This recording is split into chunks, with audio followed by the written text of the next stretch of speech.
In the beginning, man's only method for transportation was his own feet.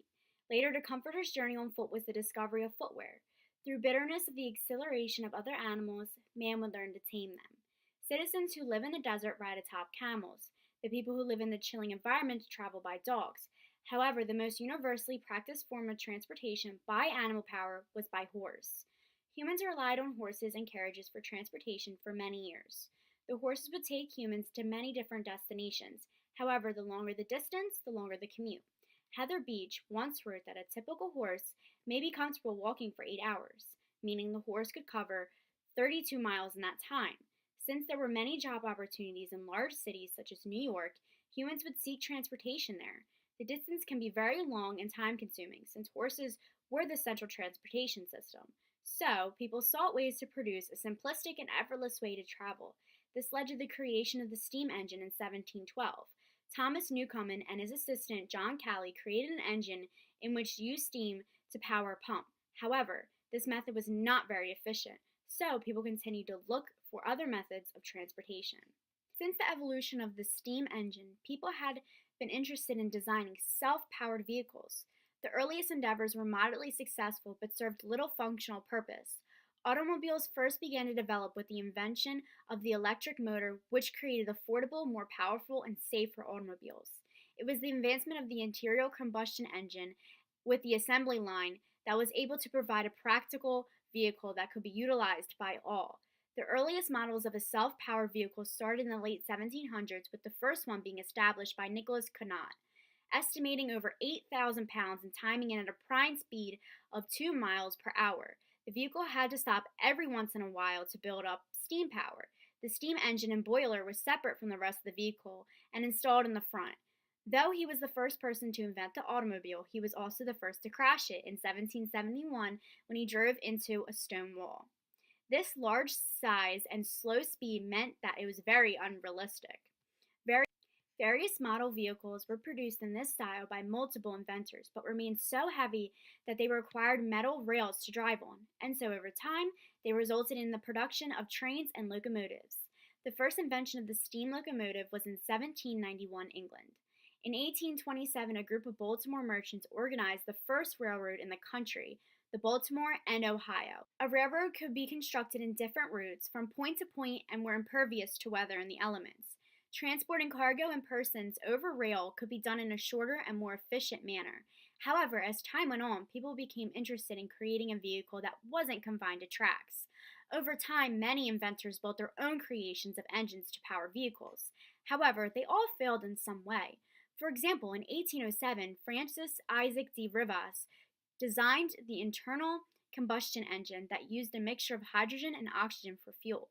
Since he was the first to create this type of engine, he inquired people to assemble a vehicle that could hold the engine perfectly.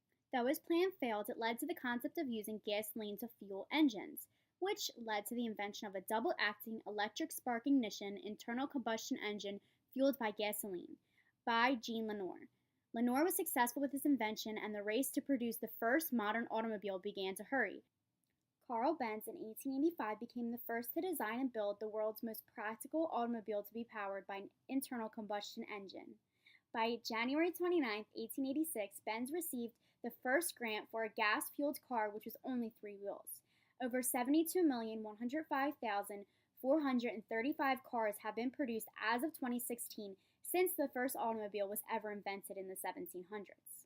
According to Ken Kuchling, founder at Windshield Inc., there are a total of 75 vehicle manufacturers from across North America, Europe, and other countries, and 1,700 different car models for these manufacturers.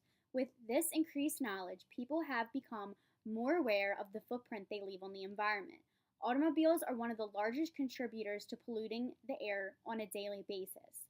While these vehicles produce greenhouse gases such as carbon monoxide, they are also contaminating the air with many other air pollutants and air toxins. Vehicles produce air pollution through petroleum-based gasoline and diesel fuel that certain cars use. The fuel burns through a process in which transports people from location A to location B.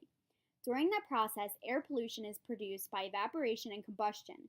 During the combustion process, carbon monoxide, nitrogen oxides, hydrocarbons, and air toxins are released into the environment. The other gases that are being emitted into the air are known as greenhouse gases and have a larger contribution to the global changes in the climate. In one estimate, about 142.85 billion gallons of finished motor gasoline was consumed in the United States. That's a daily average about 391.40 million gallons. As time goes on, the amount of CO2 emissions in the air will continue to increase. One major advancement people have seen in environmentally friendly technology includes the electric vehicle. Electric and hybrid electric vehicles have brought about many advantages and impacts, such as reduced emissions, minimal gas usage, and increased safety. The International Energy Agency, or IEA, stated that the number of electric vehicles on the road worldwide rose to a record high of 2 million in 2016. By using electricity or a combination of electricity and gas, electric vehicles operate with fewer pollutants. Electric vehicles rely only on electric power to operate.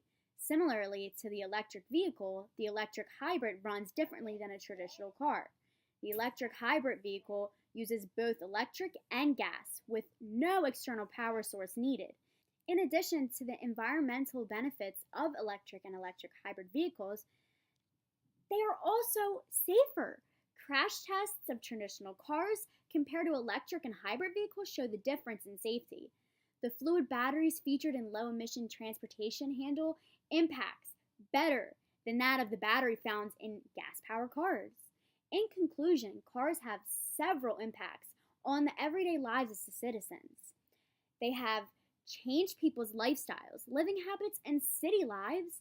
They also have a great effect on transportation and mass transit. Finally, they change the way people think regarding nature and the environment. Automobiles can change over time, but the way that humans use them in their daily lives may never change. From generation to generation, people will have new habits and things as it has happened in the past. The invention of the automobile has changed the geographic makeup of the world and has given people the ability to choose their own destination both physically and metaphorically.